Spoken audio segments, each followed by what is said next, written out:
Vamos a orar una vez más. Padre Celestial, gracias por la bendición de abrir tu palabra, de poder estudiarla, Señor, libremente. Enséñanos claramente lo que tienes para nosotros hoy, en el nombre glorioso de Cristo Jesús. Y todos decimos, abra su Biblia, por favor, al segundo libro de Reyes en el capítulo 18.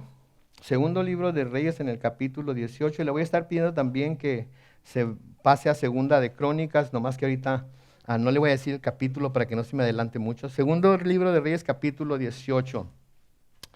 En nuestros estudios anteriores de segundo libro de Reyes, sí, en el capítulo 18, empezamos a ver el reinado de Ezequías. Empezamos a ver el reinado de Ezequías, ¿sí? Y no solamente vimos el reinado de Ezequías, pero también vimos acerca de todas las reformas que Ezequías llevó a cabo para volver el corazón de los habitantes de Judá al Señor, ¿sí? Les dije que podían leer, les di tarea, de hecho no sé cuántos la hicieron, pero les di tarea de que leyeran Segunda de Crónicas capítulo 29, y si leen Segundo libro de Crónicas capítulo 29 hasta el 31 y 32 todavía, ahí pueden ver con lujo de detalles todo lo que Ezequías hizo, porque lo que vimos nosotros fue nada más así por encimita, pero hizo muchísimos cambios, trajo muchísimas reformas. Sí, hizo un llamado al pueblo, y no solamente al pueblo, sino a los líderes, a los sacerdotes, a todos, a que se volvieran al Señor, a que volvieran a servirle, a que volvieran a celebrar la Pascua, que no la habían celebrado en mucho tiempo, a que compusieran las puertas del templo, que estaban todas dilapidadas, todas caídas, a que volvieran a traer sus ofrendas al templo, porque el pueblo de Dios había abandonado la adoración a Dios. ¿Sí? Nada más se llamaba el pueblo de Dios porque ese nombre era el que tenía. Todo el mundo los conocían como el pueblo de los hijos de Jacob, los hijos de Israel, y sabían que Israel tenía su Dios, Jehová, Yahvé. Pero era de nombre nada más, porque todo lo que el Señor les había mandado que hicieran no lo estaban haciendo. Entonces cuando Ezequías finalmente llega al trono, él empieza a reformar todo y a llamarlos a que vuelvan a su corazón al Dios de Abraham, Isaac y Jacob. ¿Sí? Lo que sigue aquí en los versículos 9 al 12 del segundo libro de Reyes en el capítulo 18, de hecho ya lo vimos en el capítulo 17. Así es que lo vamos a leer nada más pues para que se acuerden ustedes de lo que ha estado pasando. En mi Biblia tiene un encabezado que dice la caída de Samaria, y debemos recordar que Samaria era parte del rey del norte, era la capital del rey del norte, y ya Samaria había caído en manos de los asirios, y habían sido deportados, habían sido llevados a otros países, y el rey de Asiria había traído a otros pobladores a Samaria para poblarla. En el versículo 9 ahí dice: en el séptimo año del reinado de Oseas, hijo de Elá, sobre Israel, que era el cuarto año del reinado del rey Ezequías de Judá, el rey Salmanasar de Asiria atacó la ciudad de Samaria y la sitió. Todos sabemos lo que es sitiar, ¿verdad? Rodean la ciudad, no dejan que nadie salga, no dejan que nadie entre, y forzan así a los habitantes de la ciudad a que se rindan, porque se están muriendo de hambre, porque se están muriendo de sed, porque hay gente que se está muriendo y no pueden hacer nada por ella porque están encerrados en la ciudad. Versículo 10 dice: 3 años después logró conquistarla. Noten, 3 años de estar sitiada, de no entran gente, no sale gente, no entran vendedores, no salen para comprar y vender. Lo que tienen ahí es lo que tienen durante esos 3 años. Nosotros con un año de pandemia, ¿se acuerdan lo que sucedió? Se acabó el papel del excusado, se acabaron, últimamente se acabaron los huevos, y esto es nada más con un año. Imagínense 3 años de estar encerrados ahí y no poder salir a comprar ni nada, estaban en cuarentena, como quien dice, forzada. Entonces lo sitió y 3 años después logró conquistarla. En el año sexto del reinado de Ezequías, que era el 9º año del reinado de Oseas sobre Israel, Samaria fue conquistada. El rey de Asiria hizo prisioneros a los israelitas y los llevó cautivos a Asiria. Los puso en las ciudades de Jalach y Jabor, junto al río Gozán, y en las ciudades de los medos. Y es que los israelitas no obedecieron a la voz del Señor su Dios, sino que faltaron a su pacto. No lo obedecieron ni pusieron por obra todo lo que Moisés, el siervo del Señor, les había mandado. Vamos a ver que de hecho Asiria fue una vara de corrección que el Señor usó no solamente contra Samaria, sino también contra Judá. Lo que le ayudó a Judá fue que Ezequías empezó a establecer, como ya les dije, reformas y cambios en su manera de actuar y en la manera de actuar del reino, del pueblo y del reino. Y eso hizo que el Señor se volviera a ellos y los salvara del problema en el que estaban. Si el Señor no rechaza un corazón contrito y humillado, y cuando alguien se vuelve a Él de todo corazón, sí, a honrarlo, a hacer lo que Él manda, a vivir para Él, a hacer todo lo que la ley, lo que su palabra dice, no la ley, porque luego si digo la ley, pues todos van a decir es que no estamos bajo la ley. Es cierto, no estamos bajo la ley, pero seguimos de todas maneras siendo llamados a obedecer la palabra de Dios. Amén. Ok, no hay muchos amenes. No estamos bajo la ley, pero somos llamados a vivir de acuerdo a la palabra de Dios. Amén. Ok, muy bien, que me da gusto que estén de acuerdo. Entonces los israelitas no habían obedecido la voz del Señor, ¿sí? Faltaron a su pacto, no obedecieron, no pusieron por obra todo lo que Moisés, el siervo del Señor, había mandado. Y ahora, otro rey de Asiria, que se llamaba Sennacherib en mi Biblia, va a invadir Judá. Y eso es en lo que nos vamos a concentrar aquí hoy rápidamente. Noten, comenzando con el versículo 13, dice, en el año 14 del reinado de Ezequías, el rey Sennacherib de Asiria atacó todas las ciudades fortificadas de Judá y las conquistó. ¿Cuántas ciudades fortificadas? Todas. ¿Cuántas eran? No se nos dice, pero todas las ciudades que estaban fortificadas. Ahora, había ciudades que no estaban fortificadas. ¿Qué quiere decir fortificadas? Que tenían murallas a su alrededor, las ciudades que eran grandes, que tenían dinero, que tenían manera de hacerlo, fortificaban su ciudad precisamente para no ser atacados, pero había ciudades más pequeñas que no podían hacer eso. Sí, entonces atacó todas las ciudades fortificadas de Judá y las conquistó. Entonces debemos recordar de nuevo que en el versículo 7 se nos dice que el Señor estaba con Ezequías. ¿Se acuerdan? Esto fue lo que vimos la semana pasada. El Señor estaba con Ezequías. Se nos dice que a donde quiera que Ezequías iba, tenía éxito. ¿Sí? Inclusive se nos dice que se rebeló contra el rey de Asiria y no se puso a su servicio. Entonces, hizo todo eso y ahora el rey de Asiria lo está acosando. Ahora el rey de Asiria ha conquistado las ciudades fortificadas de Judá, de su reino, y ahora el rey de Asiria está buscando también derrotar a Jerusalén. Entonces, al principio de su reinado, Ezequías se rebeló contra el rey de Asiria y tomó la decisión de no rendirle tributo ni ponerse a su servicio. Chulada, ¿verdad? Digo, aun cuando él miraba, porque estoy seguro que se daba cuenta de que su ejército no era tan grande, tan poderoso como el rey de Asiria, de todas maneras, porque miraba que Dios estaba con él y Dios lo prosperaba, él decidió, ¿sabes qué? Yo no me voy a poner bajo tu gobierno, yo no me voy a rendir a ti, yo no me voy a entregar a ti así nada más, porque sí.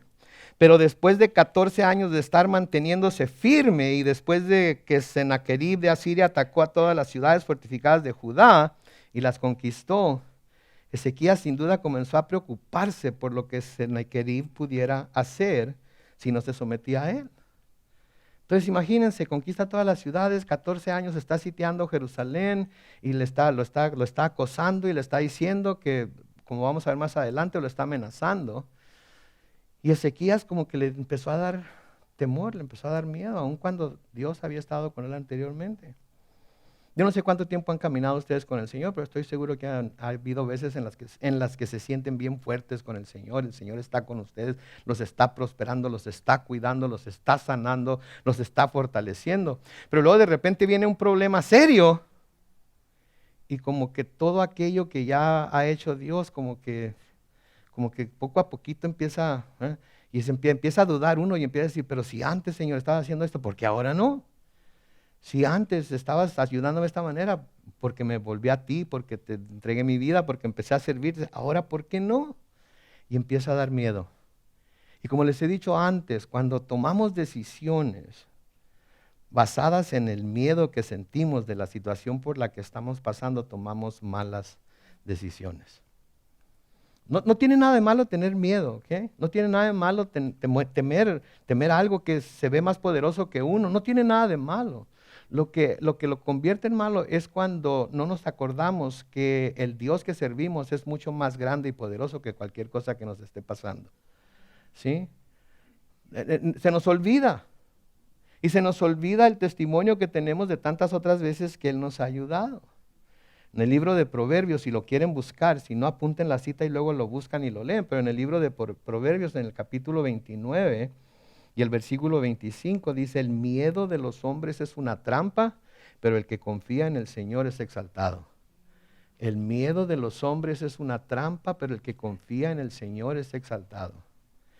El miedo de los hombres es una trampa que nos puede capturar y que a menudo, si no hacemos todo lo posible por volvernos a Dios, nos captura y no nos suelta y estamos viviendo en el miedo todo el tiempo. Si hay gente que todavía le tiene miedo a la pandemia, hay gente que todavía tiene miedo, hay gente que todavía sale con máscara y anda sola en la playa, pero trae su máscara porque le tiene miedo a la pandemia. Va sola en el carro con los vidrios cerrados, pero va con máscara porque le tiene miedo a la pandemia.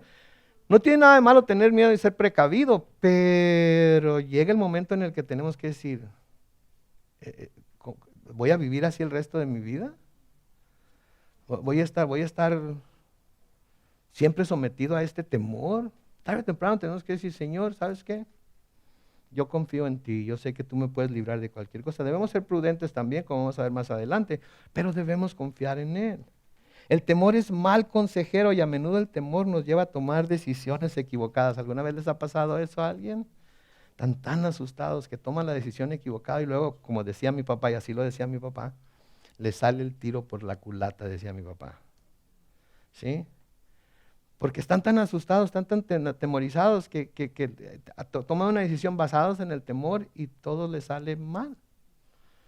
Nunca debemos tomar decisiones basadas en nuestro temor.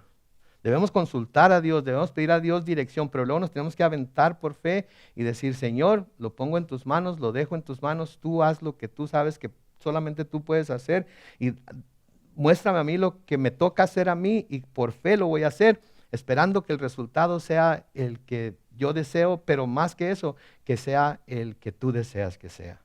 Como el Señor Jesucristo en Getsemaní, ¿no es cierto? Padre, si es posible que pase de mí esta copa, pero no se haga mi voluntad, sino la tuya.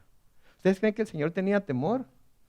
Sí. El Señor estaba deprimido, el Señor estaba sudando gotas de sangre, el Señor estaba, Padre, por favor, que no tenga que pasar esta copa. Si es posible, si hay otra manera, si hay otra, por favor, que ese sea lo que decidas. Pero si esta es la única forma, aquí estoy. Versículo 14 sigue diciendo ahí en 2 de Reyes 18, y el rey Ezequías de Judá envió a decirle al rey de Asiria que estaba en Laquis. Noten la decisión que finalmente tomó por ahorita, porque no fue con la que se mantuvo. Estaba en Laquis y le mandó decir al rey de Asiria, he pecado, aléjate de mí y yo haré todo lo que me impongas. ¿Están escuchando lo que está diciendo? Déjame en paz. Y con tal de que me dejes en paz, estoy dispuesto a hacer lo que tú me pidas que yo haga. Nomás no vayas a sitiar la ciudad, nomás no vayas a conquistar la ciudad, nomás no vayas a destruir los muros. Pídeme lo que quieras y yo lo hago con tal de que me dejes en paz. Sigue diciendo ahí, el rey de Asiria impuso al rey Ezequías de Judá un tributo de 9,900 kilos de plata y 990 kilos de oro. ¿Y qué hace Ezequías para quitarse al rey de Asiria de encima? Versículo 15. Y Ezequías entregó toda la plata que había en el templo del Señor y en los tesoros del palacio real. Además, removió el oro de las puertas y quiciales del templo del Señor, que el mismo rey Ezequías había recubierto de oro y se lo entregó al rey de Asiria. No tener temor hasta dónde llegó. Él mismo había compuesto las puertas del templo, él mismo las había cubierto de oro, él mismo las había levantado. Y ahora por temor al rey de Asiria está, ok, aquí lo tienes todo, pero déjanos en paz. Déjanos en paz. Y creo yo que es digno de notar aquí que aunque Ezequías entregó la plata y el oro que había en el templo y en el palacio, la cosa que Ezequías no hizo, no se rindió delante del rey de Asiria. No abrió las puertas de la ciudad para dejarlo entrar como rey conquistador y victorioso. No sé qué pasaría, no se nos dice aquí en las escrituras qué pasaría, pero me imagino yo que Ezequías al empezar a entregar todo aquello por lo que tanto había trabajado, se puso a pensar, no, esto no debe ser así. ¿Sabes qué? ok, ya te entregué eso, llévatelo, pero no me voy a rendir delante de ti. No te voy a dar el gusto de verme arrodillado delante de ti, pidiéndote misericordia, pidiéndote que me dejes vivir, etcétera, etcétera. Tenemos que ir a Segunda de Crónicas, en el capítulo 32, para poder explorar un poco más de lo que estamos aquí. ¿Sí? De lo que estamos viendo aquí, perdón. Segunda de Crónicas, capítulo 32.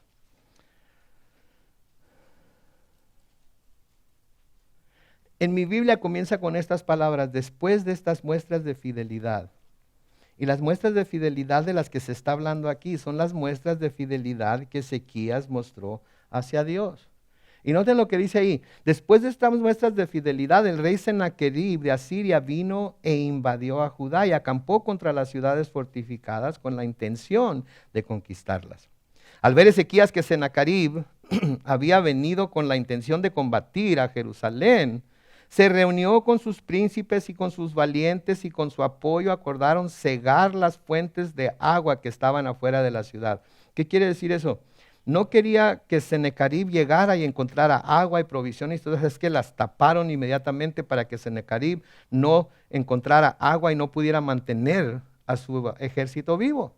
En otras palabras, empezó a tomar cartas en el asunto para rebelarse, para no hacer lo que Sennacherib quería.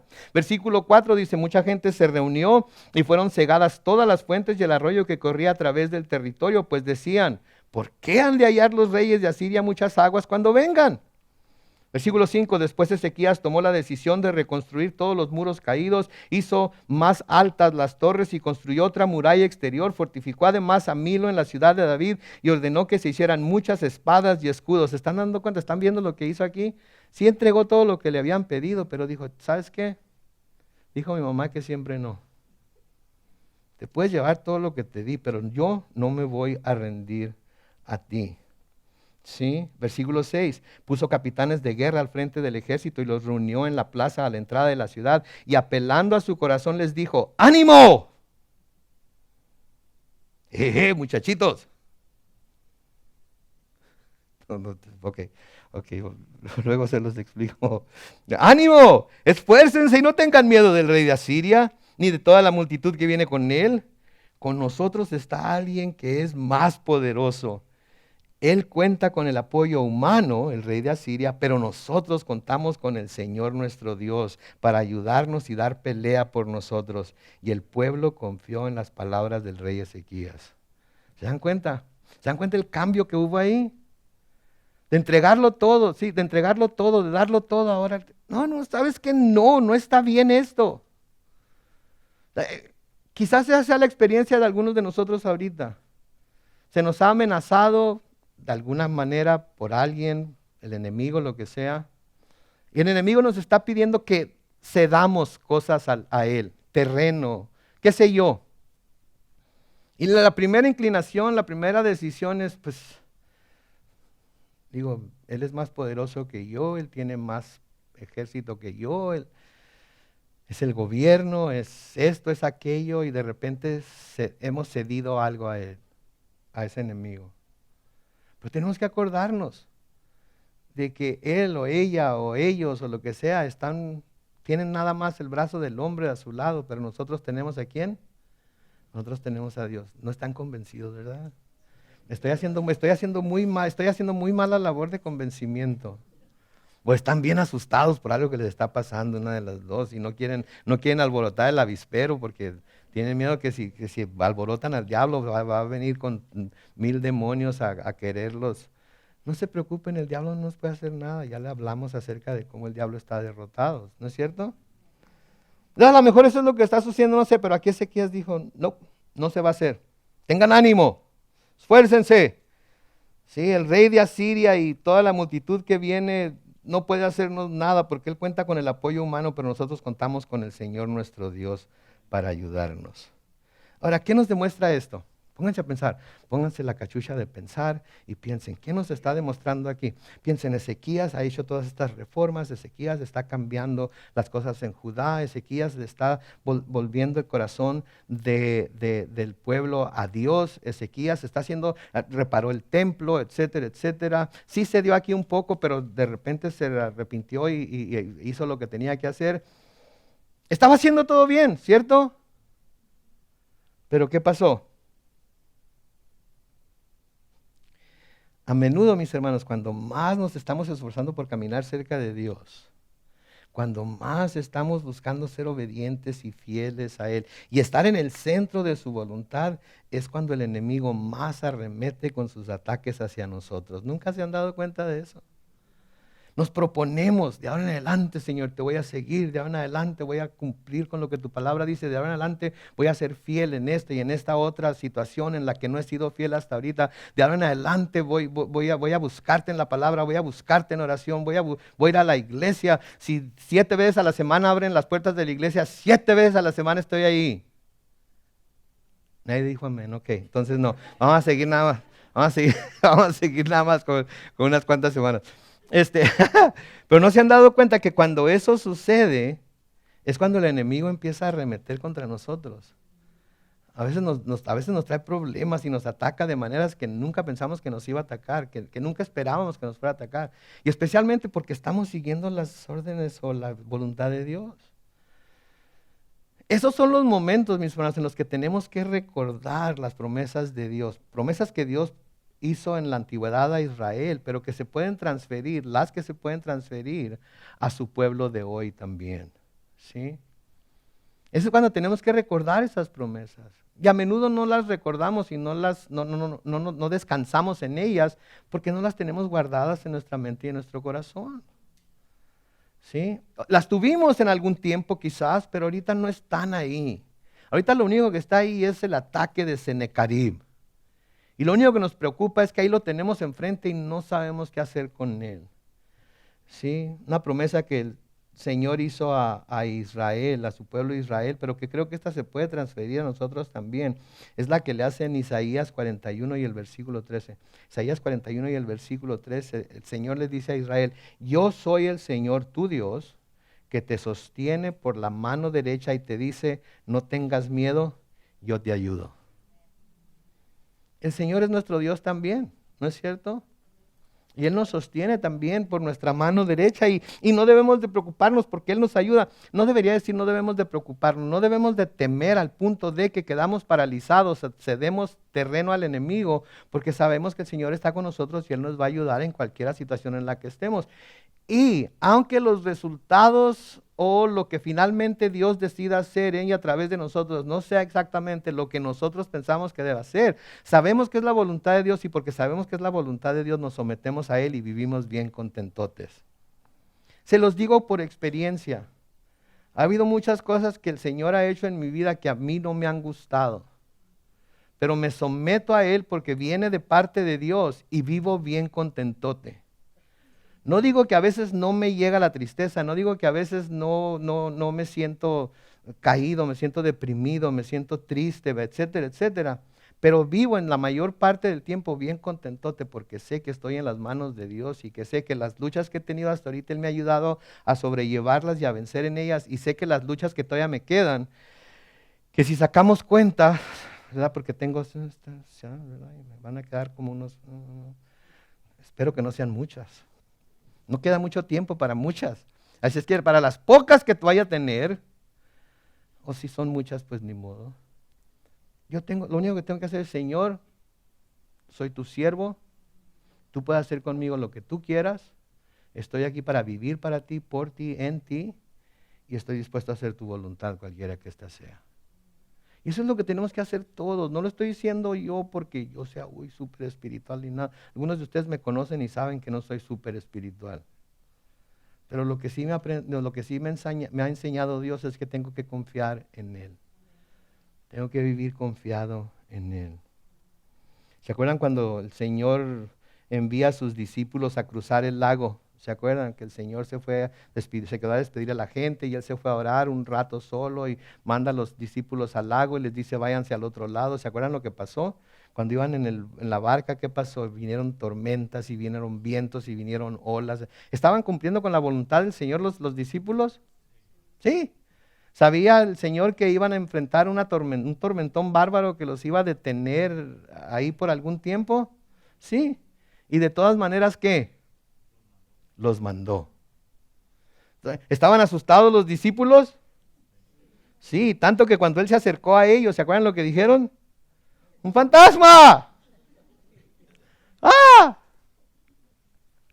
¡Un fantasma! Pero el Señor les habló y les dijo, ánimo, soy yo, no tengan miedo. ¿Sí? Cuando estamos pasando por las tormentas, Él está ahí cerca. Él está ahí cerca. Él sabía que íbamos a pasar por esa tormenta. No nos está enviando a la tormenta nada más para reírse de nosotros.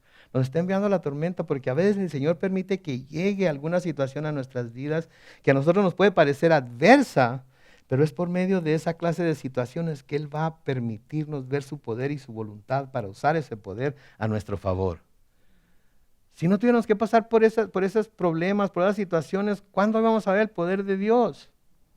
¿Sí? Aunque yo sé que a muchos nos gustaría ver señales en el cielo y tener sueños y visiones y todo ese tipo de cosas de las cuales mucha gente habla, pero saben que yo he tenido muchos sueños y ninguno de ellos, ninguno de ellos pues podría decir que venía del Señor, ¿verdad? Podría decir que venía del Señor, pero después cuando me pongo a pensar en ellos, no, esto no es del Señor. Yo mismo me doy cuenta de que no, esto no puede ser, porque va tan en contra de su palabra que no puede ser del Señor. El Señor no me llamaría ni me daría sueños de algo que no va de la mano con lo que su palabra me dice. Para nada.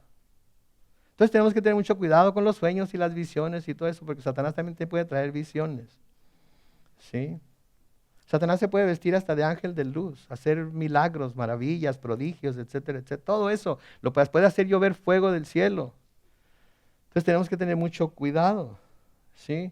En el Salmo 34, 19, otra cita que si quieren apuntar la pueden apuntar, pero yo estoy seguro que se lo saben. El justo pasa por muchas aflicciones, pero el Señor lo libra ¿de cuántas? De todas ellas. ¿Notan que dice que el justo? ¿Quiénes son los justos aquí?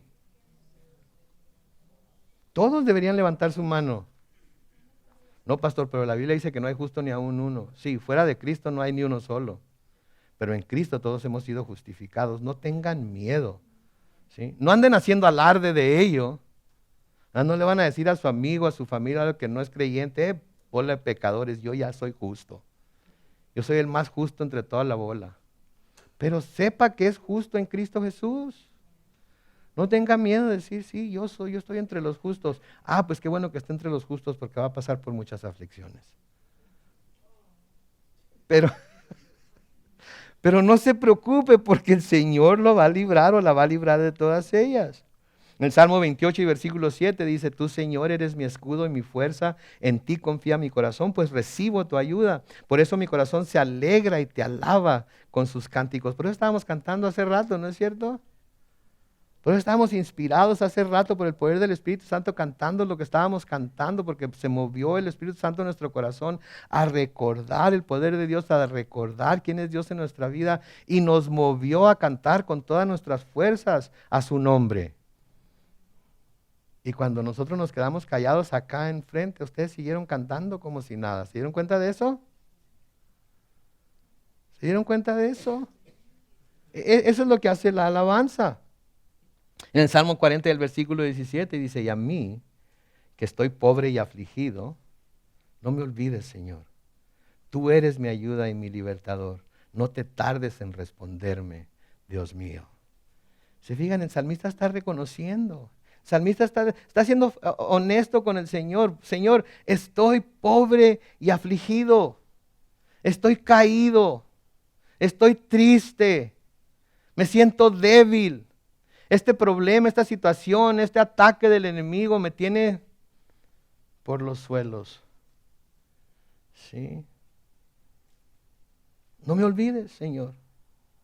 Note que no tienen miedo de decirle a Dios, Señor, siento como que me olvidaste. Les ruega, no me olvides, Señor. Tú eres mi ayuda y mi libertador. No te tardes en responderme, Dios mío. Entonces, como Ezequías decidió no rendirse al rey de Asiria, el rey le envía mensajeros. Porque Satanás no se va a quedar tranquilo. El enemigo no se va a quedar tranquilo. Sí, mucha gente habla de atar a Satanás y mucha gente habla de echar fuera este espíritu y echar fuera aquel espíritu. Y el hombre fuerte lo tienes que atar y para poder echar, bla, bla, bla, bla, bla, bla, bla, bla, bla, bla, bla. Bla, bla, bla, bla. El rey Ezequías decidió no rendirse al rey de Asiria. Y el rey le envía mensajeros. Y noten lo que va a suceder. Versículo 17. Después el rey de Asiria envió desde Laquis un gran ejército contra el rey Ezequías. Como diciendo, no, vamos a ver si no. Venía comandado por el Tartán, el Rabsaris y el Rabsacés. Parecen nombres de pasteles, ¿verdad? ¿A poco no? Tartán, una tarta, ¿sí? Rabsaris. ¿Cómo se llama esa hierba roja, hombre? ¿Cómo se llama?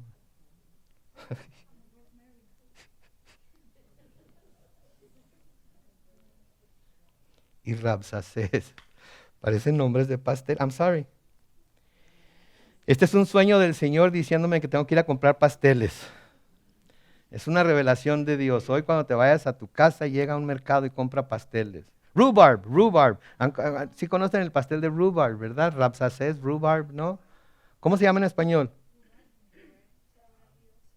¿Sabrá Dios? Rabsacés se llama ese pastel. Ok. Y estos vinieron y atacaron, a propósito, Tartán, Rabsaris y Rabsacés son títulos, ok, no son nombres necesariamente, son títulos de funcionarios que ayudaban al rey de Asiria, ok.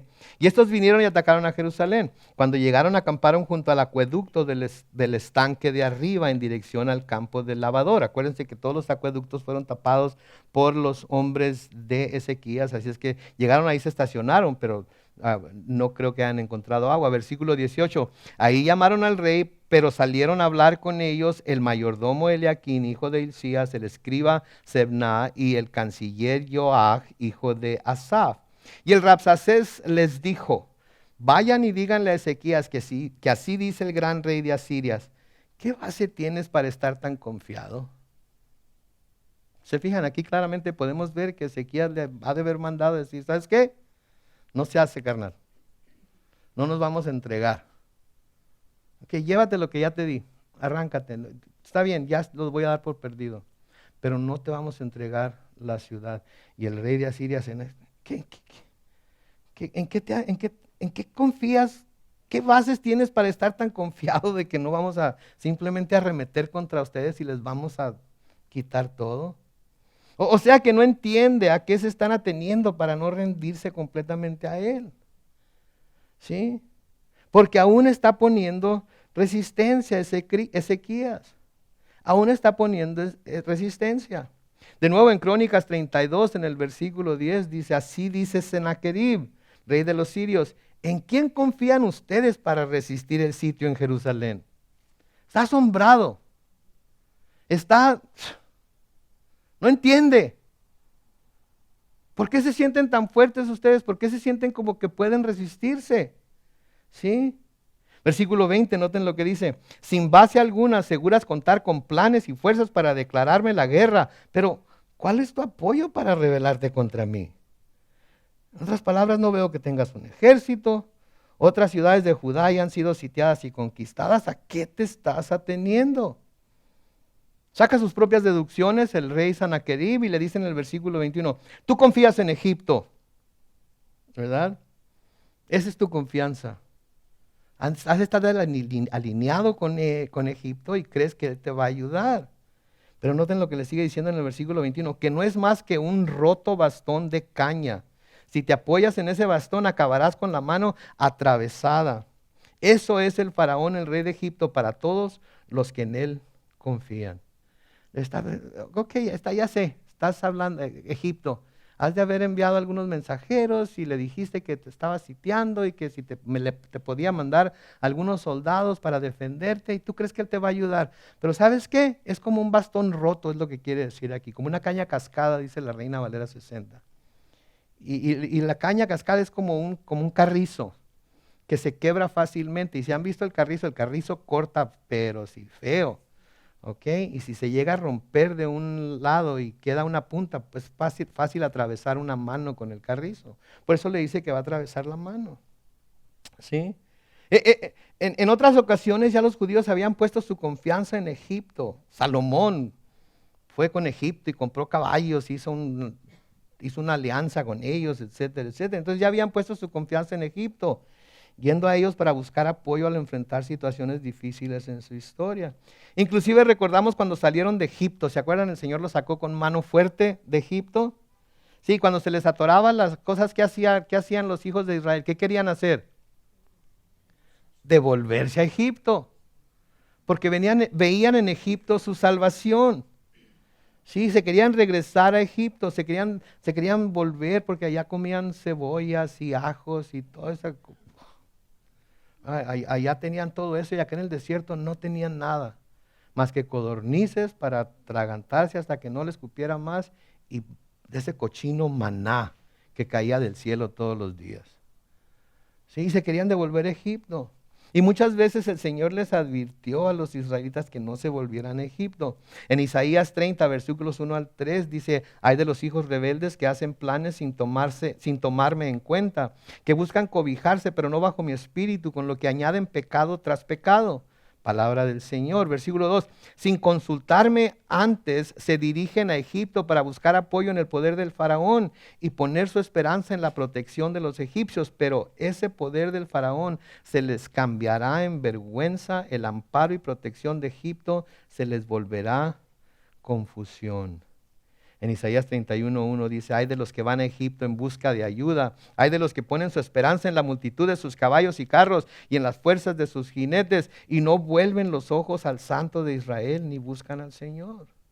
Entonces están viendo el paralelo aquí. Poner la esperanza en Egipto sería el equivalente en nuestros días a poner nuestra esperanza en el hombre y en sus métodos para solucionar muchos de los problemas y luchas que enfrentamos en este mundo caído.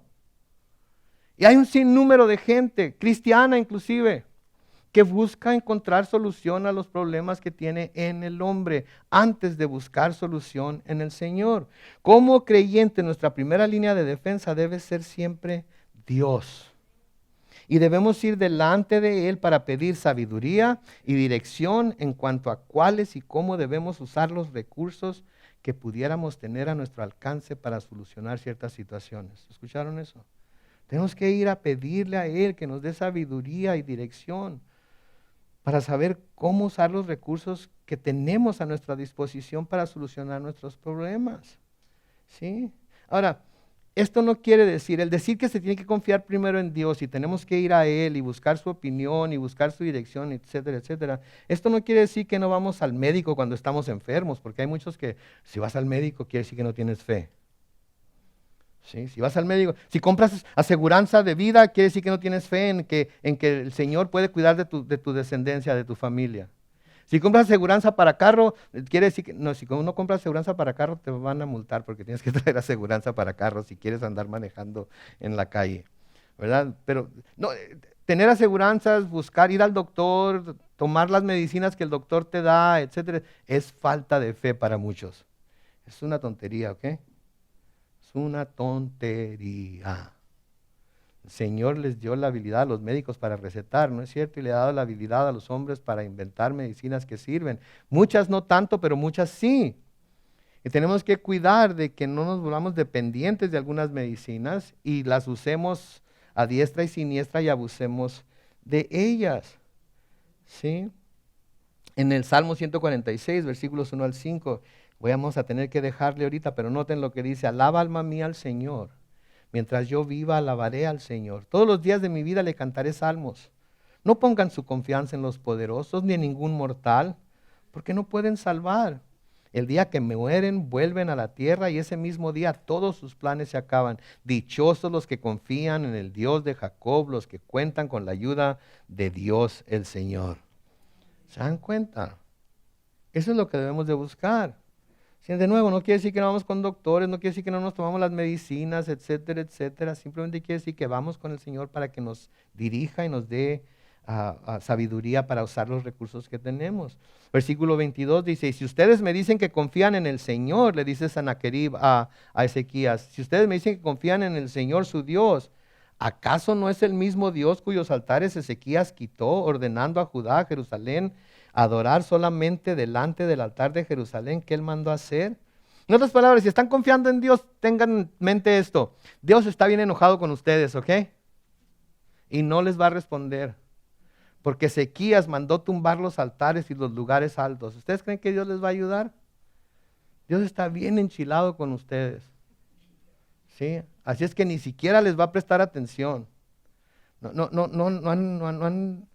Dios está bien enojado contigo. En nuestro mismo corazón, Dios está bien enojado contigo. ¿Crees que va a tomar a la ligera lo que estás haciendo, lo que has hecho, lo que hiciste?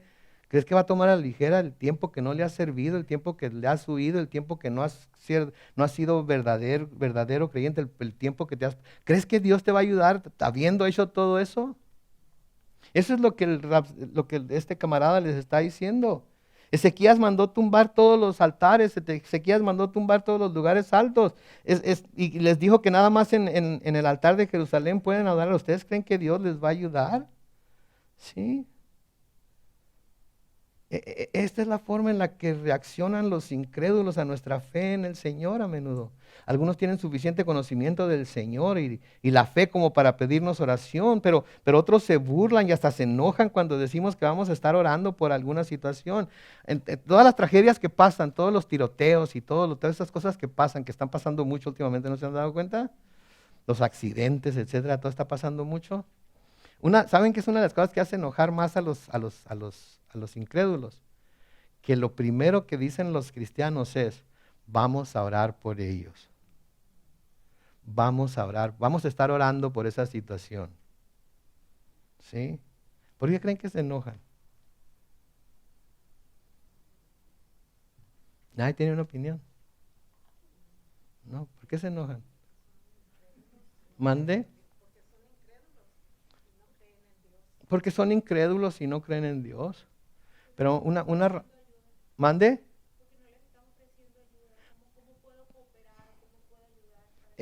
Exactamente. Primero, no creen en la oración como que tiene poder para, de hecho, causar cambios.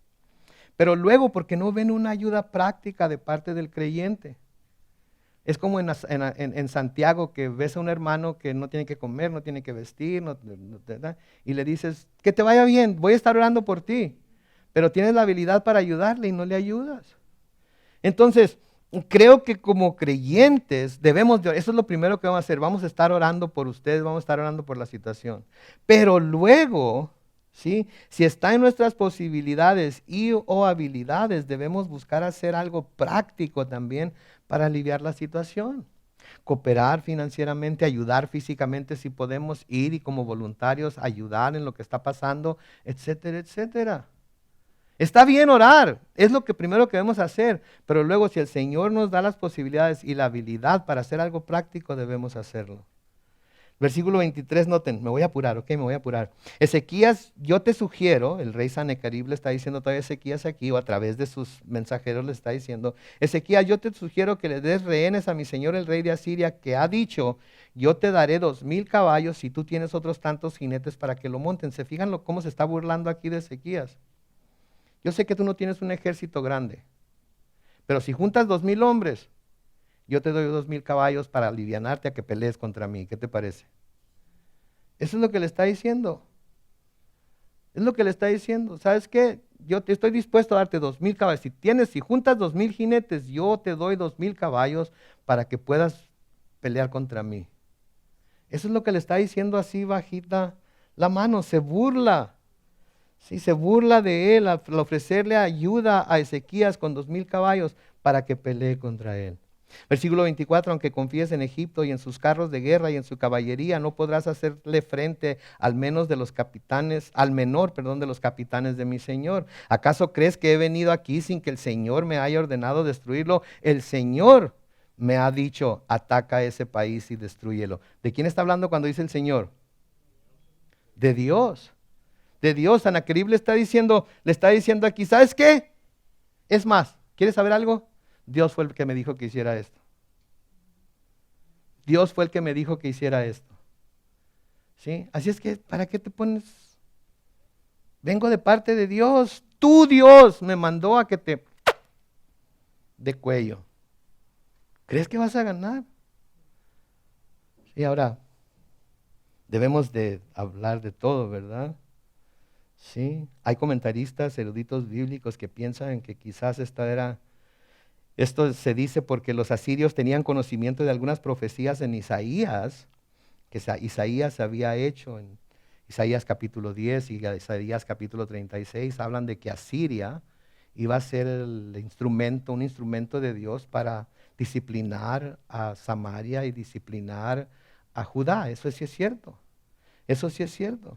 Pero Sennacherib, si leen esos pasajes, Sennacherib, el rey de Asiria, nunca esperó que Ezequías hiciera lo que vamos a ver en el próximo capítulo que Ezequías va a hacer. Y aparte de eso, se ensoberbeció, así se dice, se ensoberbeció, se llenó de orgullo y empezó a decir, yo por mi fortaleza, por mi poder, por todo, yo voy a llevar castigo a estos países, a estos lugares, a estas naciones, y se pasó de lo que Dios le había permitido hacer. Y de nuevo, no pensó que Ezequías iba a hacer lo que hizo. Versículo 26, Eliaquín, hijo de Hilcías, y Sebna y Joach le dijeron al Rabsacés, por favor, háblanos en arameo, que nosotros lo entendemos. No nos hables en la lengua de Judá, que el pueblo que está sobre la muralla te va a escuchar. En otras palabras, que no oigan ellos. No nos hables en el lenguaje que ellos hablan, porque se van a dar cuenta y eso los va a llenar de miedo. Y no queremos que se vayan a llenar de miedo.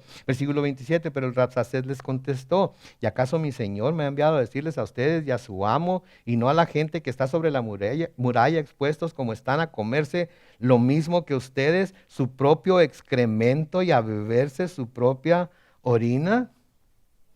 Esto es lo que se buscaba cuando se sitiaba una ciudad, que se acabara toda la comida y luego la gente, ya lo leyeron ahí, ¿verdad?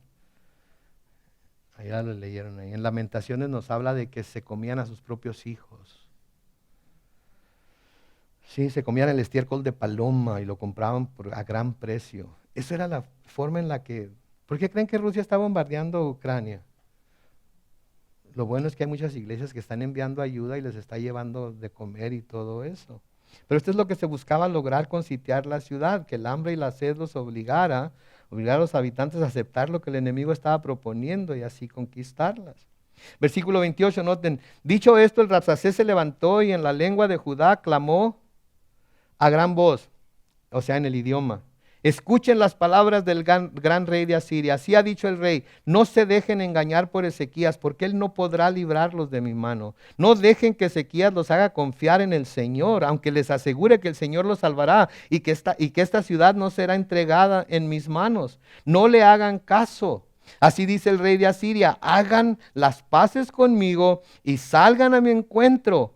Coma cada uno de ustedes sus uvas, sus higos, beba cada uno de ustedes el agua de su pozo, hasta que yo venga y los lleve a una tierra como la de ustedes, donde hay trigo y vino, pan y viñas, olivas, aceite y miel. Así no morirán, sino que seguirán con vida. No le hagan caso a Ezequías, que los engaña cuando les dice que el Señor los librará.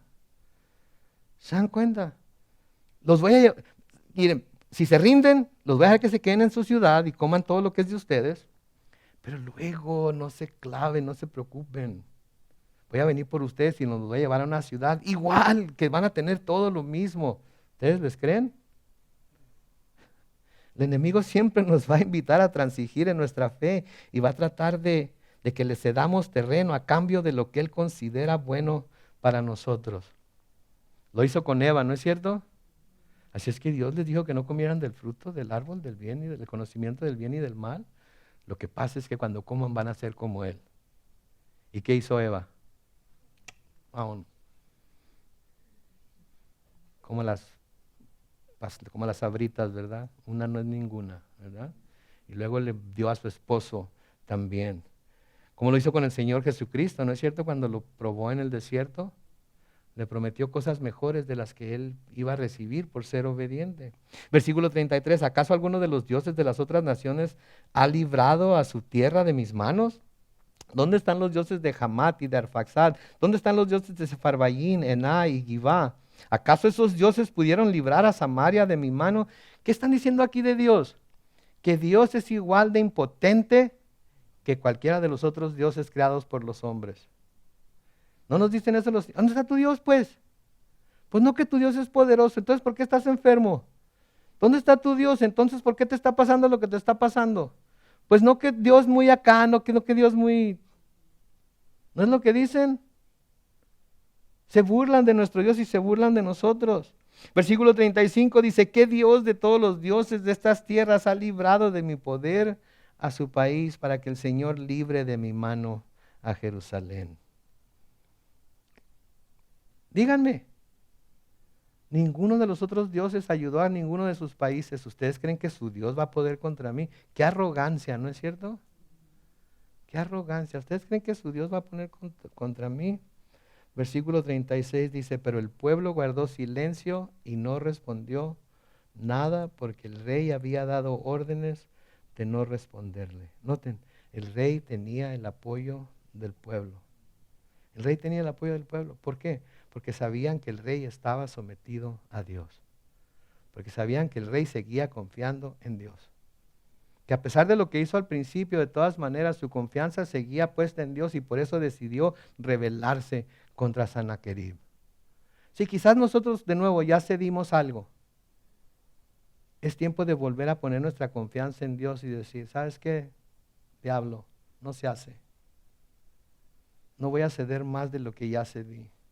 Voy a mantenerme firme en mi fe en Dios y voy a hacer lo correcto delante de Él, porque yo sé que Él me va a librar. Y no voy a hablar mucho, porque en muchas palabras, ¿qué hay? Pecado. Proverbios 10:19 dicen, las muchas palabras no falta el pecado. El que es prudente refrena sus labios. No hay que hablar mucho, hay que hacer. ¿Se han oído el dicho de lengua me como un taco? Sí, ¿verdad? Porque hay mucha gente, es muy fácil decir, sí, de ahora en adelante, ahora sí, ahora voy a confiar, ahora voy... No diga nada y hágalo. Y pídele al Señor la fortaleza. Versículo 37 para terminar aquí esta noche. Luego el mayordomo Eliakim, hijo de Hilcías, el escriba Sebna, el canciller Joab, hijo de Asaf, fueron a ver a Ezequías, noten, y con sus vestiduras rasgadas, repitieron lo dicho por el Rabsacés. Empiecen a leer el capítulo 19 y van a ver que Ezequías hizo lo mismo. Ezequías se rasgó los vestidos y fue delante de Dios y le dijo a Dios lo que el Rabsacés había dicho, lo que el rey de Asiria se estaba haciendo. ¿Y saben qué sucedió? ¿Quieren saber? El Señor los libró. El Señor los libró de Sennacherib. El Señor le dio victoria, los libró de lo que el rey de Asiria lo estaba amenazando. ¿Sí? Asiria nunca pensó ni esperó que Ezequías hiciera eso. El rey de Asiria estaba esperando que Ezequías simplemente dijera, ok, no puedo más. Pero Ezequías se volvió a Dios y Dios le dio la victoria sin hacer mucho, ¿ok? Vamos a verlo. Quisiera tener otra hora para seguir en el capítulo 19, pero yo sé que están cansados, tienen que ir a trabajar mañana, pero vamos a ver cómo el Señor hizo que todo el mundo, me estoy adelantando, hizo que todo el mundo se confundiera y todo, y Ezequías no tuvo que hacer mucho. Mis hermanos, tenemos que poner nuestra confianza en Dios siempre. Y Él nos va a dar la victoria. Amén. Oremos. Padre Celestial, gracias por tu palabra, gracias por la paciencia de mis hermanos, gracias Señor por todo lo que nos enseñas a través de esta palabra santa que nos muestra más de tu naturaleza, de tu carácter, de tu paciencia, de tu poder, de tu misericordia, Señor. Te pedimos que Padre Santo, nos ayudes a siempre buscar en ti las cosas que necesitamos para solucionar nuestros problemas, las situaciones difíciles por las que pasamos, Señor. Buscar en ti, Padre Santo, el consejo, la sabiduría, la dirección, para poder hacer uso correcto de los recursos que pudiéramos tener a nuestro alcance aquí en la tierra, de tal manera que siempre la gloria y la honra sean para ti y que, Señor, la victoria que obtenemos no haya duda de que fue dada a nosotros por tu mano gloriosa. Ve con nosotros a nuestros hogares, Señor, y ayúdanos a meditar sobre estas cosas y no dejar, oh Dios, que simplemente sea algo que escuchamos el martes por la noche y luego lo dejemos a un lado hasta el próximo martes. Ayúdanos a repasar lo que leímos, a ver en dónde quedamos nosotros ahí, cuáles de estos principios podemos adaptar a nuestras vidas y poner en práctica en nuestras vidas para la honra y gloria de tu nombre. Y lo hacemos en el nombre glorioso de Cristo Jesús. Y todos dicen, amén. Amén.